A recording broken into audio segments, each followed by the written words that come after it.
Pria ini bernama Kasan, kepala keluarga Yapari yang terpandang. Ia begitu murka saat mengetahui Harry, putra seorang pembantu, diam-diam menjalin hubungan dengan putrinya Yania selama 2 tahun. Baginya, itu bukan cinta, melainkan noda bagi kehormatan keluarganya. Ia menuduh Harry mendekati Yania demi mengubah nasib, sehingga menawarkan ratusan miliar agar pria itu meninggalkan Yania untuk selamanya. 200 miliar? 400 miliar?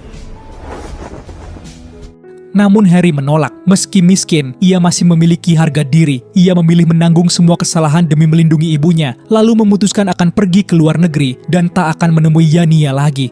Pak Kasan, meski kami miskin, tapi kami punya harga diri. Aku bakal ke luar negeri dan gak akan ketemu Nona lagi. Tetapi di balik ketenangannya, Harry menyimpan luka yang tak pernah terucap. Ternyata, selama ini, Yania tak pernah benar-benar mencintainya. Ia hanya dijadikan bayangan Juna, pria yang selalu hidup di hati Yania karena wajah mereka begitu mirip. Juan, hari-hari tanpamu, aku merasa tersiksa. Dan merasa kamu masih di sisiku. Kilas balik 4 tahun lalu, Harry mengikuti ibunya tinggal di rumah keluarga Yapari dan masuk ke kampus elit. Namun statusnya sebagai anak pembantu membuat hidupnya dipenuhi ejekan dan hinaan selama masa perkuliahan. Di tengah dinginnya perlakuan orang-orang, Yania datang menghampirinya dan mengajak Harry pulang bersama. Genggaman tangan gadis itu menjadi alasan pertama Harry bertahan. Bahkan diam-diam berjanji akan selalu melindunginya. Aku bertekad, bagaimanapun, aku harus melindunginya. Hingga suatu malam, Yania pulang dalam keadaan mabuk dan hampir menjadi korban 2 pria berniat jahat. Harry datang tepat waktu dan mengusir mereka. Namun karena pengaruh alkohol, Yania justru mengira Harry adalah Juna, pria yang selama ini selalu hidup di hatinya. Akhirnya kamu kembali. Keesokan harinya, Harry terbangun oleh tamparan Yania.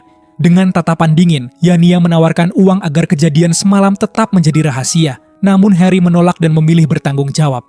Bukannya tersentuh, Yania justru mengusirnya, lalu tiba-tiba memberinya satu kesempatan, asal hubungan mereka dirahasiakan dan Harry harus patuh kepadanya. Harapan itu sempat membuat Harry bertahan. Aku bisa beri kamu kesempatan, tapi hubungan kita harus dirahasiakan. Dan kamu harus patuh padaku, mengerti? Sampai suatu hari saat hujan turun, ia kembali mengambil payung dan tanpa sengaja mendengar kenyataan yang menghancurkan hatinya. Bagi Yania, Harry hanyalah bucin yang dipertahankan karena wajahnya sangat mirip dengan Juna, pria yang sebenarnya selalu ia cintai dan akan segera pulang dari luar negeri. Ayo. Beberapa minggu kemudian, Harry menerima telepon dari Pak Suroso, seorang seniman ternama yang berkarir di luar negeri. Ia memuji bakat Harry dan menawarkan kesempatan untuk menjadikannya murid, namun ada syarat yang tak ringan. Harry harus memutuskan semua kontak dengan orang-orang yang ia kenal dan bersedia tidak pulang dalam waktu yang lama. Tanpa ragu, seolah hatinya telah memilih sejak awal, Harry pun menerima takdir itu. Harus putuskan semua kontak di sana dan lama gak bisa pulang. 3 hari lagi aku akan berangkat. Suatu pagi, sang ibu bertanya mengapa Harry tidak ikut Yania ke kampus. Harry hanya menjawab singkat bahwa ia pergi duluan. Tak lama kemudian, Yania datang dengan senyum tipis, sibuk mengirim pesan suara kepada Juan yang akan kembali hari itu. Namun saat melangkah, kakinya terantuk karena menginjak tali sepatu yang belum terikat. Dan di momen kecil itulah, ia teringat pada hal sederhana yang dulu selalu Harry lakukan untuknya. Saat mengetahui Harry telah pergi, raut kesal langsung terpancar di wajah Yania. Namun tak lama, sebuah pesan dari Juan masuk ke ponselnya dan seketika itu juga ekspresinya berubah, seolah amarah tadi tak pernah ada, sambil berbisik bahwa bertemu Juan jauh lebih penting. Sudah, ketemu Juan lebih penting. Harry tiba lebih dulu di kelas, mengeluarkan rekaman lagu yang ia ciptakan untuk Yania. Setelah mendengar beberapa lirik, sempat ingin membuangnya ke tempat sampah, namun ia mengurungkan niat, lalu menyimpannya kembali, membiarkan alat itu tetap hanya sebagai kenangan. Tak lama kemudian, Yania datang bersama temannya. Wajahnya tampak kesal, karena biasanya Harry selalu singgah ke kantin untuk membelikan makanan untuknya. Namun kali ini hal itu tak terjadi. Luapan emosi Yania tak lagi terbendung, hingga membuat Harry diam-diam mengemasi tasnya dan bersiap pergi. Tepat di saat itu, Juan, pujaan hati Yania, datang dan menanyakan siapa Harry. Namun jawaban Yania yang singkat justru terasa seperti pisau. Harry, anaknya pembantu di rumahku. Kebetulan hari itu adalah ulang tahun Yania dan Juan telah menyiapkan pesta dan mengundang semua orang, termasuk Harry di rumah Yania. Namun Harry menolak halus, berdalih ada urusan penting. Penolakan Hari justru dianggap tak menghargai. Hari terdiam sejenak, lalu berkata pelan bahwa ia akan segera pergi sembari bergumam, anggap saja itu sebagai pamitan terakhir. Anggap aja pamitan terakhir. Selamat ulang tahun, Yania! Di tengah pesta, Duan menyerahkan kado berupa skincare yang ia sebut sebagai produk luar negeri. Namun beberapa teman Yania justru mengoloknya, menganggap hadiah itu terlalu sederhana. Juan hanya tersenyum merendah, mengatakan itu yang mampu ia berikan. Yania pun langsung membelanya, menegaskan bahwa hadiah itu tetap berkualitas. Ketika Juan balik bertanya apa yang akan Hari berikan, Hari menjawab singkat, "Maaf, aku lupa." Jawaban itu membuat Yania tersentak, sebab selama beberapa tahun terakhir, Hari selalu menjadi orang pertama yang memberinya kado. Kini Hari tersadar, kado itu pernah ia berikan pada Yania di masa lalu, namun perlakuannya begitu berbeda. Dulu, Yania menolak dengan alasan terlalu murahan, bahkan takut merusak wajahnya. Kini, dari tangan Juan, hadiah yang sama justru dianggap berharga. Kado dari Juan paling bagus. Makasih Juan. Sementara itu, kedatangan Juan bukan hanya untuk merayakan ulang tahun Yania, tetapi dengan bangga, ia mengumumkan rencananya bahwa setelah lulus, ia akan melamar ke studio Pak Suroso demi mengikuti pameran penghargaan tertinggi. Mendengar itu, Yania dan teman-temannya pun terpukau dan penuh kebanggaan. Saat Juan menanyakan masa depan Hari, suasana berubah tajam. Ejekan pun terlontar, menyebut Hari hanya anak pembantu yang takkan mampu melangkah tanpa uang. Hari sempat terdiam, lalu menjawab tenang bahwa ia akan pergi ke luar negeri. Aku akan ke luar negeri. Merasa Hari telah menjaga Yania selama ini, Juan mengajaknya bersulang. Namun Hari menolak halus karena alergi alkohol. Ironisnya, meski Yania mengetahui hal itu, ia justru memaksa Hari untuk tetap meminumnya. Maklum bisa kamu. Merasa dipermainkan, Hari hendak pergi, namun Juan sengaja menjegalnya hingga terjatuh. Alat rekaman pun terlepas dan diambil oleh Juan. Saat diputar, semua terdiam. Liriknya jelas mengungkap perasaan Hari untuk Yania. Juan terkejut dan bertanya hubungan mereka, namun Yania langsung mengelak, menyebut Hari tak lebih dari sosok rendahan. Bahkan untuk berpacaran dengannya saja terasa menjijikan baginya. Bukan Juan, jangan salah paham. Orang rendahan ini aku lihat aja udah jijik. Hari. Diliputi kekecewaan, Hari akhirnya mengungkap semua yang terjadi antara dirinya dan Yania. Ruangan seketika terdiam, namun alih-alih menanggapi, Yania justru memanggil satpam dan mengusirnya pergi. Yania, mulai sekarang, aku gak akan mencintaimu lagi. Saat Hari terbaring kesakitan di atas aspal, tiba-tiba sebuah tangan terulur kepadanya. Seorang wanita cantik memperkenalkan diri sebagai Mira, murid Pak Suroso. Ia datang membawa panggilan resmi. Semua telah diurus, dan setelah lulus, Hari bisa langsung berangkat ke luar negeri. Hari hanya mengangguk penuh syukur, lalu pamit sejenak untuk mengemasi barang-barangnya. Adik Hari, namaku Mira, muridnya Pak Suroso. Hari, urusan ke luar negeri udah aku atur semuanya. Aku mau beresin barang dulu, tolong tunggu sebentar ya. Saat melewati tempat itu, Hari mendengar jeritan Yania meminta tolong. Ternyata Juan, yang dipengaruhi alkohol, tengah bertindak tak senonoh. Tanpa ragu, Hari masuk dan menghantam kepala Juan. Namun bukannya berterima kasih, Yania justru memarahinya. Terlebih saat Juan berpura-pura seolah semua itu terjadi tanpa ia sadari. Di saat yang sama, Pak Kasan dan rektor kampus datang bersama para pengawal, terkejut menyaksikan kejadian itu. Pak Kasan menuntut kejujuran, siapa pelakunya. Namun Juan justru menuding Hari. Rektor pun mengancam akan mengeluarkannya. Hari berusaha membela diri, menyebut Juan sebagai pelaku sebenarnya. Tapi semua itu seakan tak berarti ketika mereka meminta Yania untuk memberi kesaksian. Itu Hari. Yang lebih memilukan, keadaan justru berbalik. Juan dipuji sebagai pahlawan, bahkan dianggap layak menerima penghargaan dari rektor kampus. Bawa dia ke polisi dan dihukum berat. Semalaman Hari dikurung di tahanan, ditemani luka dan pertanyaan tentang betapa teganya Yania padanya. Pagi harinya, seorang petugas datang membawa kabar, Hari bebas atas permintaan Mira. Dalam perjalanan, Mira meyakinkannya bahwa ia tahu Hari tak mungkin melakukan hal itu. Ia percaya Hari adalah pria yang baik. Hari hanya tersenyum, penuh terima kasih. Di hadapan Mira yang ia panggil kakak, ia pun berjanji, setelah semua urusan selesai, ia akan pergi ke luar negeri. Saat hendak mengantar Hari pulang, ponsel Mira tiba-tiba berdering. Katanya ada urusan penting yang tak bisa ditunda. Setelah ia pamit pergi, Juan datang menemui Harry. Tanpa rasa bersalah, Guan mengoloknya, memancing emosi hingga Harry bersumpah bahwa suatu saat kebenaran akan menemukan jalannya.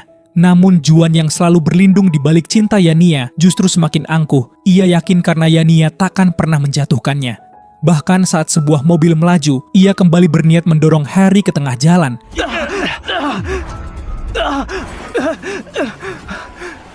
Kamu gak apa-apa kan?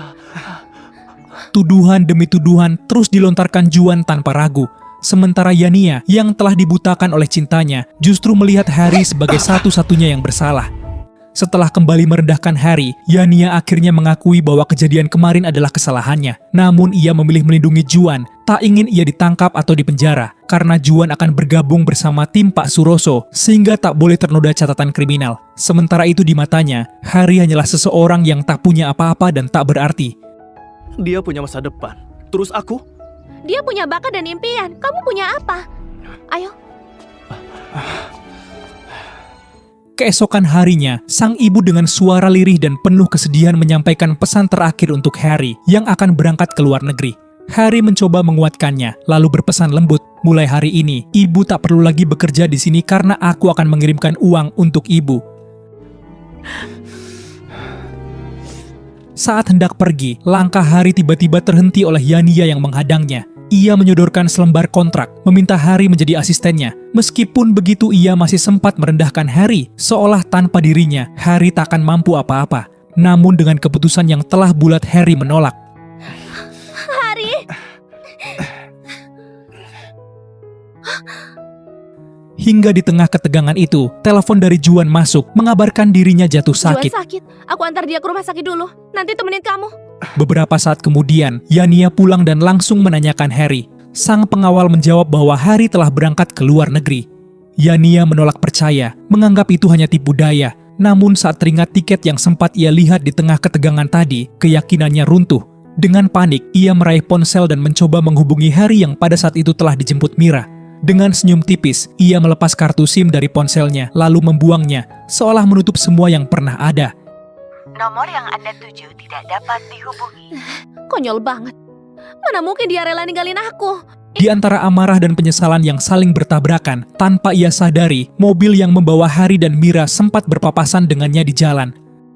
Sesampainya di rumah, kenangan bersama Harry datang bertubi-tubi. Hal-hal kecil yang dulu ia anggap biasa, kini terasa begitu berarti. Ia masih tak percaya pada ucapan pengawal, karena baginya, Harry tak mungkin benar-benar meninggalkannya. Dilanda ketidakpercayaan, Yania berlari menuju kamar Harry. Namun di saat yang sama, Juan sudah berada di sana dalam keadaan mabuk. Rasa kesal pun memuncak. Ia sempat menolak ajakan Juan untuk berpesta, mengingat waktu telah menunjukkan pukul 2 dini hari. Namun tanpa sosok Harry yang biasa mengingatkannya, ia akhirnya mengiyakan ajakan itu. Bersulang. Halo semuanya, aku pacarnya Juan. Oh, dia ini putri orang terkaya, Yania. Tanpa disadari Yania, ajakan pesta itu adalah rencana licik Juan bersama teman-temannya. Ia sengaja membuat Yania mabuk agar bisa dengan mudah memanfaatkannya. Dalam kondisi setengah sadar, Yania berjalan sempoyongan menuju toilet, memanggil nama Harry, berharap ia datang menjemputnya. Ia sempat mengirim pesan suara, namun tak pernah sampai karena Harry telah menggantikan nomornya. Seketika amarah bercampur panik menyelimuti dirinya. Harry, kamu di mana? Beraninya kamu blokir aku?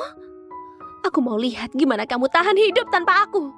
Di sisi lain, Harry kini telah berada di luar negeri, menikmati pagi yang tenang. Saat sarapan, Mira datang menghampiri. Refleks Harry meminta maaf karena tak menyiapkan sarapan untuknya. Sebuah kebiasaan lama yang ia lakukan saat bersama Yania. Namun Mira hanya tersenyum dan menolak permintaan maaf itu. Justru ia yang telah lebih dulu menyiapkan sarapan untuk Harry. Perhatian Mira tak berhenti di situ. Ia tahu Harry alergi alkohol, maka ia melarangnya menyentuh minuman itu, bahkan mengambil alih, meminum bagian yang seharusnya untuk Harry. Sontak saja rekan-rekannya merasa heran melihat sikap Mira, seolah menyiratkan perasaan tersembunyi pada Harry. Menyadari itu, Mira segera meredam suasana, lalu dengan lembut meyakinkan Harry bahwa ia aman di sini, tak ada yang berani menindasnya lagi. Nanti kamu di sini, gak ada yang berani tindas kamu. Sementara itu, Juan yang merasa rencananya akan berjalan mulus, justru dibuat kecewa, lantaran Yania memilih pulang lebih dulu, mengeluh tubuhnya tak lagi nyaman. Sesampainya di rumah, sang pengawal menyuguhkan air putih. Namun Yania langsung memprotes. Dengan tenang, sang pengawal menjelaskan bahwa minuman peredam mabuk dahulu dibuat oleh Harry dan hanya Harry yang tahu resepnya. Saat Yania sibuk mencari jejak Harry di media sosial melalui teman-temannya, sang pengawal datang membawa kabar ada seseorang ingin menemuinya.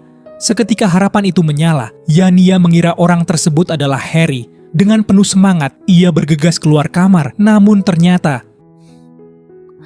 Kok kamu? Kalau bukan aku, siapa lagi? Kamu lagi nunggu siapa? Dengan wajah penuh penyesalan, Juan meminta maaf atas kejadian semalam, berdalih semua itu ulah teman-temannya. Sebagai tebusan, ia menunjukkan 2 tiket pameran bintang dan mengajak Yania hadir. Seketika, Yania bergumam kalau acara itu adalah mimpi yang dulu selalu diucapkan Harry. Di sisi lain, Harry berjalan bersama Mira. Masih dibayangi tanya, bagaimana Mira bisa tahu begitu banyak tentang dirinya. Mira pun jujur, ia pernah membaca laporan medis Harry tanpa sengaja. Dari situlah ia memahami banyak hal. Di sana, Mira juga mengajak Harry menghadiri pameran bintang, sembari menyerahkan 2 tiket.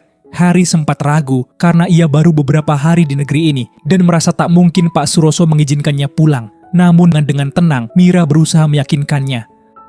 Gak apa-apa, Pak Suroso sangat mendukung kita memperluas wawasan. Ayo, berangkat sekarang. Sementara itu, saat Juan masih berusaha membujuk Yania, tiba-tiba Pak Kasan datang dengan wajah penuh amarah. Ia memarahi Yania atas perilaku mabuk-mabuknya semalam, bahkan menegaskan bahwa mulai hari ini Yania wajib mengikuti les privat. Yania sempat menolak karena Harry yang selalu membantunya belajar. Namun begitu nama itu disebut, Pak Kasan semakin murka. Baginya Harry sudah benar-benar pergi, dan pria seperti itu tak pantas berada di rumah mereka. Ia pun menegaskan agar Yania fokus belajar dan tidak lagi bergaul dengan pria seperti Juan. Si brengsek yang pernah mau sakiti kamu. Jangan main-main sama teman yang gak jelas. Singkat cerita, Harry dan Mira tiba di kota pameran bintang. Begitu pula Yania bersama Juan. Di tengah kerumunan, mata Yania terpaku pada sosok yang tak asing yaitu Harry. Namun langkahnya terhenti saat Juan menahan. Di dalam pameran, Yania tampak tak fokus, tubuhnya lemah, dingin menyergap, dan kenangan tentang perhatian Harry yang dulu ia abaikan perlahan kembali. Dalam kegelisahan itu, mata mereka akhirnya bertemu. Seketika, Harry menarik tangan Mira dan pergi. Yania pun berusaha menemui Harry namun... Nona, ada apa? Maaf, aku salah orang. Di luar, Mira kebingungan melihat sikap Harry yang begitu gelisah. Dengan suara tertahan, Harry hanya berkata bahwa ia baru saja melihat seseorang yang tak ingin ia temui seumur hidupnya. Sementara itu reaksi Yania membuat Juan heran. Namun saat nama Harry kembali terucap, kekesalan Juan memuncak. Baginya, tak masuk akal Yania terus menyebut orang lain, sementara ia yang ada di sisinya. Tak ingin memperpanjang, Yania beralasan kalau ia kedinginan. Juan pun segera melepas jasnya untuk diberikan, namun Yania menolak. Dan di tengah ketegangan itulah, sesuatu pun terjadi. Beneran gak usah, gak usah. Dalam sekejap, lukisan bernilai miliaran itu ternodai. Suasana berubah tegang saat pemandu acara murka dan menuntut kejujuran siapa yang bertanggung jawab. Namun Juan dengan licik justru mendesak Yania untuk mengaku demi menyelamatkan dirinya. Karena memang pria Mokondo itu tak punya uang untuk menanggung kerugian sebesar itu. Bahkan seenaknya pergi dan meminta Yania yang mengurusnya. Dia itu pacar kamu. Kok langsung pergi? Kok dia gak sopan lagi? Saat Mira dan Harry menikmati makanan sederhana, rasa penasaran muncul di hati Mira karena tadi ia juga melihat Yania. Namun dengan tenang, Harry mengatakan bahwa Yania hanyalah bagian dari masa lalu dan kini tak ada lagi hubungan di antara mereka. Jawaban itu membuat Mira tersenyum, terlebih ketika Harry menambahkan bahwa hatinya masih terbuka, menunggu seseorang yang benar-benar tulus mencintainya. Sesampainya di rumah, Yania terkejut melihat Juan tertidur di kamarnya. Tak ingin menimbulkan keributan atau diketahui ayahnya, ia segera menyuruh Juan pindah ke kamar tamu. Namun sesaat setelah Juan pergi, pandangannya jatuh pada gaun tidurnya yang tergeletak. Pikiran buruk pun mulai bermunculan. Di saat yang sama, Juan menerima telepon dari temannya. Dengan santai ia mengaku bahwa cintanya pada Yania hanyalah karena harta. Bahkan mengakui bahwa dialah yang mendorong Harry dan memutarbalikkan cerita demi mendapatkan perhatian. Namun tanpa ia sadari, Yania mendengar semuanya dan inilah yang terjadi.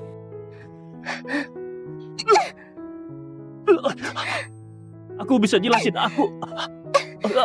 Namun alih-alih merasa bersalah, Juan justru memutar keadaan. Ia menyalahkan Yania, menuding bahwa semua bermula darinya, karena Yania memilih percaya pada dirinya dan memfitnah Harry, hingga akhirnya Harry dikeluarkan dari kampus dan pergi meninggalkan rumahnya. Bukan! Jangan asal bicara! Masih tak percaya Harry benar-benar pergi, Yania berlari menuju kamarnya. Namun langkahnya terhenti saat melihat lemari yang telah kosong. Tak ada lagi selembar pun pakaian milik Harry. Di sana, tersisa alat rekaman lagu yang dulu ia ciptakan untuknya. Seketika hanya penyesalan dan air mata yang membasahi pipinya. In the quiet of the evening rain, your memory softly calls my name. 3 tahun berlalu, Harry kini hidup dengan nama baru yaitu Wilson. Kepulangannya disambut gemuruh awak media karena karya-karyanya berhasil meraih penghargaan Alexander di bidang seni lukis. Berita itu pun menyebar kemana-mana, hingga akhirnya sampai ke layar telepon yang sedang ditonton Yania. Bahkan sang ayah yang lebih dahulu mengetahui kabar itu, langsung meminta Yania mencari tahu siapa sebenarnya Wilson. Baginya, jika grup Yapari bisa bekerja sama dengannya, maka keuntungan besar sudah di depan mata. Sementara Yania yang menatap layar masih diliputi ketidakpercayaan. Wajah itu terasa begitu familiar. Harry? Di sisi lain, sang sekretaris melaporkan bahwa Wilson adalah sosok misterius. Namun dari informasi yang didapat, ia pernah berkuliah di kampus yang sama dengan Yania. Mendengar hal itu, Pak Kasan terkejut dan segera meminta putrinya memastikan kebenaran informasi tersebut. Cepat cari tahu. Ini kesempatan kita buat bangkit lagi. Oke, Ayah. Di sisi lain, rektor kampus merasa sangat terhormat menyambut kedatangan Wilson, yang tak lain adalah Harry. Juan dan para tamu turut hadir. Mereka bangga karena ia bersedia memamerkan karyanya di kampus itu. Dari obrolan yang beredar, Juan mengetahui bahwa grup Yapari sangat ingin bekerja sama dengan Wilson. Kesempatan itu langsung ia manfaatkan untuk mendekati Yania. Ia pun segera menelepon, mengabarkan bahwa Pak Wilson kini berada bersamanya. Meski enggan kembali berhubungan dengannya, tetapi demi ayahnya dan kepentingan grup Yapari, Yania akhirnya menuruti arahan Juan. Sesaat kemudian, rektor kampus mendapat kabar bahwa seorang pria bernama Leon ingin menemuinya. Seketika wajahnya pucat pasi, hanya dengan mendengar nama itu. Melihat ketakutan tersebut, Harry pun bertanya. Rektor menjelaskan, Leon adalah bos mafia berpengaruh di kota mereka, didukung kuat oleh grup Surya, hingga tak ada yang berani menolak kehendaknya. Belum selesai penjelasan itu, Leon sudah muncul. Ia dengan bangga menunjukkan lukisan koleksinya, yang katanya dibeli seharga 2 miliar. Harry perlahan mendekat, menyentuh lukisan itu, lalu dengan tenang mengatakan bahwa lukisan tersebut palsu. Seketika amarah Leon meledak, namun saat ia hendak melukai Harry, tiba-tiba... Nona, kenapa ada kesini? Kak, dia tadi panggilmu Nona. Jangan-jangan kamu pewaris grup Surya, putri orang terkaya. Kebenaran pun tak lagi bisa disembunyikan, dan Mira memilih berkata jujur. Juan yang masih berusaha merebut hati Yania mencoba meyakinkannya bahwa urusan dengan Wilson akan mudah baginya, asal Yania mau kembali berpacaran dengannya. Tetapi Yania menolak permainan itu. Ia justru menawarkan sejumlah uang sebagai imbalan bantuan, sembari mengancam akan menuntut tuduhannya kepada Harry waktu itu. Tak lama kemudian Yania datang. Saat melihat pria di hadapannya, ia yakin itu adalah Harry. Tetapi Harry menyangkal, mengaku tak mengenal nama itu. Dan Juan pun ikut menegaskan, merendahkan Harry sebagai sosok tak berarti. Gak mungkin. Aku tadi jelas lihat wajah Harry. Keraguan sempat menyelinap di hati Yania, tetapi sikap dingin pria di depannya membuatnya percaya bahwa ia adalah Wilson, bukan Harry. Sebelum pergi, Yania mencoba menawarkan kerja sama dengan grup Yapari, namun Wilson langsung menolaknya. Maaf, aku gak akan kerja sama dengan grupmu. Keesokan harinya, Harry diundang khusus untuk menyampaikan pidato di kampus. Ia menunggu di lobi karena Mira harus pergi mendadak. Tak lama, Yania datang dan tanpa ragu langsung memeluknya. Karena yakin pria itu adalah Harry yang ia cari selama 3 tahun. Namun Harry menyangkal, mengatakan ia salah orang. Meski begitu, Yania tetap bersikeras. Wajah itu terlalu familiar karena mereka tumbuh besar bersama. Di saat yang sama, Juan datang. Ia terkejut melihat sosok itu. Antara tak percaya dan marah, pikirannya dipenuhi kecemasan bahwa kehadiran Harry akan merebut Yania darinya. Dengan gaya sok berkuasa, Juan kembali merendahkan Harry tanpa henti, hingga Yania tak tahan dan memarahinya. Kamu itu cuma bucin. Tutup mulutmu. Tetapi Juan tetap tak peduli, bahkan menantang Yania sembari mempertanyakan seberapa penting Harry hingga ia rela berpaling. Yania mengabaikan itu semua dan memohon agar Harry ikut pulang bersamanya. Tetapi Harry menolak, lalu menunjukkan undangan khusus yang ia terima. Cukup, Harry. Meski kebenaran telah begitu dekat, baik Juan maupun Yania masih memilih untuk tidak percaya. Apa dia beneran Pak Wilson? Saat berada di aula kampus, semua mata dipenuhi ketidakpercayaan melihat kehadiran Harry, sosok yang dulu mereka anggap telah menghancurkan reputasi kampus. Tetapi dengan tenang, ia melangkah ke depan dan mulai berbicara. Aku datang untuk hadiri pesta ini, dan pemerkosaan itu hanya fitnah. Ucapannya justru membuat suasana semakin riuh. Juan menertawakan, menganggap semua itu hanya sandiwara. Bahkan saat Harry melangkah menuju podium, Yania buru-buru mencegahnya sambil memohon agar ia turun. Baginya, tindakan Harry hanya akan merusak peluang kerja sama grup Yapari dengan Pak Wilson. Tetapi Harry menjawab bahwa sampai kapanpun Pak Wilson tak akan pernah bekerja sama dengan grup Yapari karena Aku ini Wilson. tak ada yang percaya pada pengakuan Harry. Juan bahkan menertawakannya, menganggap semua itu hanyalah sandiwara demi mencari perhatian Yania. Dengan angkuh, ia memerintahkan Harry untuk berlutut dan memohon maaf atau siap menanggung semua akibatnya. Tetapi di tengah provokasi itu, tiba-tiba, Pak Wilson, Nona perintahkan saya datang untuk lindungi Anda. Kamu beneran Pak Wilson? Tentu saja. meski begitu, Juan tetap tak percaya. Di matanya, Harry hanyalah anak pembantu yang tak memiliki kemampuan apapun. Baginya, kebenaran tentang identitas Pak Wilson hanya layak dipercaya jika disampaikan langsung oleh putri dari keluarga grup Surya, yaitu Nona Mira. Di tengah suasana yang mulai memanas, emosi Juan semakin tak terkendali hingga ia ingin melukai Harry dan inilah yang terjadi.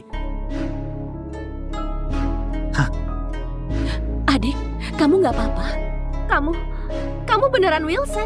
Mendengar kebenaran itu, Yania langsung menggenggam tangan Harry, mengakui semua kesalahannya dan memohon diberi kesempatan lagi. Tetapi Harry perlahan melepaskan tangan itu, lalu berkata dingin bahwa sejak ia pergi dari rumah 3 tahun lalu, hubungan mereka telah berakhir.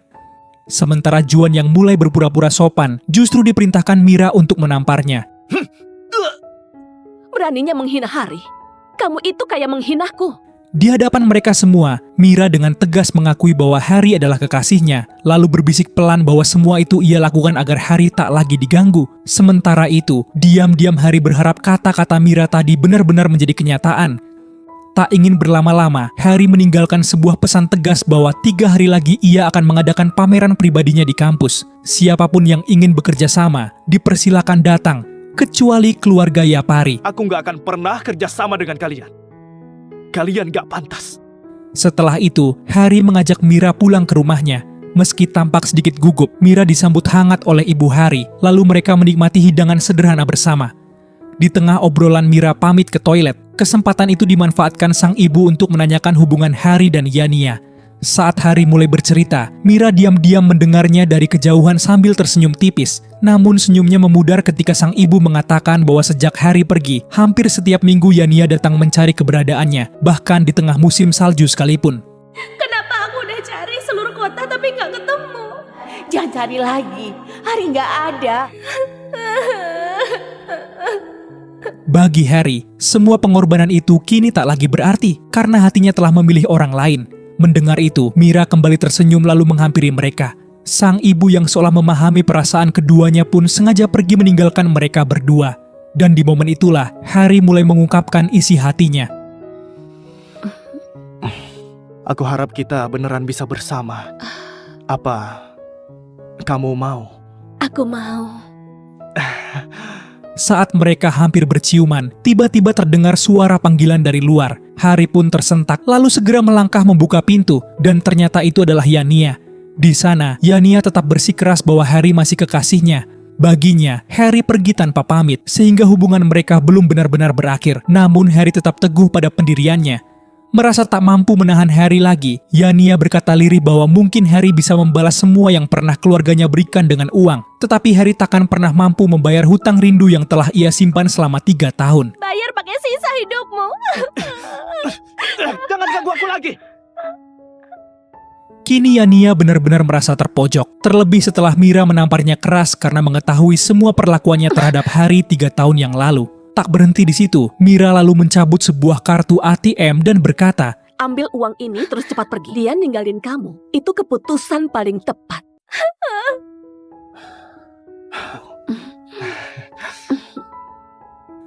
Malam itu, Harry dan Mira datang ke lokasi tempat pameran lukisan Harry yang akan digelar esok hari. Di sana mereka saling memuji dan merasa beruntung telah menemukan orang yang tepat. Dan suasana perlahan berubah hangat hingga saat keduanya hampir larut dalam momen romantis. Tiba-tiba saja.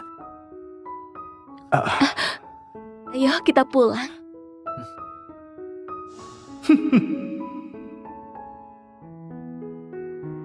Keesokan harinya, sebelum memasuki ruang pameran, Harry dan Mira tiba-tiba dihadang Yania. Masih tak rela melihat Harry berada di sisi wanita lain, Yania menunjukkan rekaman sebagai bukti dan meyakinkan bahwa cinta Harry hanya untuknya. Tetapi tanpa ragu, Harry menolak dan menghancurkan alat rekaman itu hingga berkeping-keping. Harry, kamu pasti akan menyesal. Saat memasuki ruangan, semua terkejut. Lukisan Harry telah dirusak oleh tangan tak bertanggung jawab. Mira spontan menuduh Yania, tetapi Yania justru teringat rencana jahat yang pernah diucapkan Juan dan ingin membantu mereka. Kekecewaan jelas terlihat di wajah Harry, terlebih saat para pengunjung menuntut uang tiket dikembalikan. Tetapi sebagai pelukis berbakat, Harry dengan tenang meminta panitia menyiapkan seluruh peralatan karena ia akan melukis secara langsung. Di sisi lain, Yania bersama para pengawalnya berhasil menangkap Juan. Meski pria itu terus menyangkal dan menolak berkata jujur, Yania akhirnya membongkar semua kebusukannya dengan bukti rekaman CCTV yang telah ia dapatkan. Kamu pasti nggak tega. Masukkan aku ke penjara, benar kan? Bawa dia pergi. Jijik banget dengarnya. Di ruang pameran, tangan Harry dengan tenang menghidupkan sebuah lukisan hingga membuat semua orang terpukau. Saat pertanyaan tentang wanita di dalam lukisan itu muncul, Harry langsung. Dia cinta sejatiku. Harry, Yania tiba-tiba mendorong Juan dan mengungkap bahwa dialah pelaku perusakan lukisan. Tanpa rasa bersalah sedikit pun, Juan tetap sombong, hingga Harry memerintahkan pengawal menyeretnya ke penjara. Di tengah kekacauan itu, Yania menangis dan akhirnya mengaku bahwa untuk melindungi Juan 3 tahun yang lalu, ia terpaksa berbohong sehingga Harry dikeluarkan dari kampus. Sayangnya, penyesalan tak mengubah apapun. Bagi Harry, Yania tetap menjadi orang yang pantas dibencinya selamanya. Aku akan membencimu selamanya. aku cuma mau memulihkan namamu. Lalu ucapkan maaf. Sekian dan terima kasih.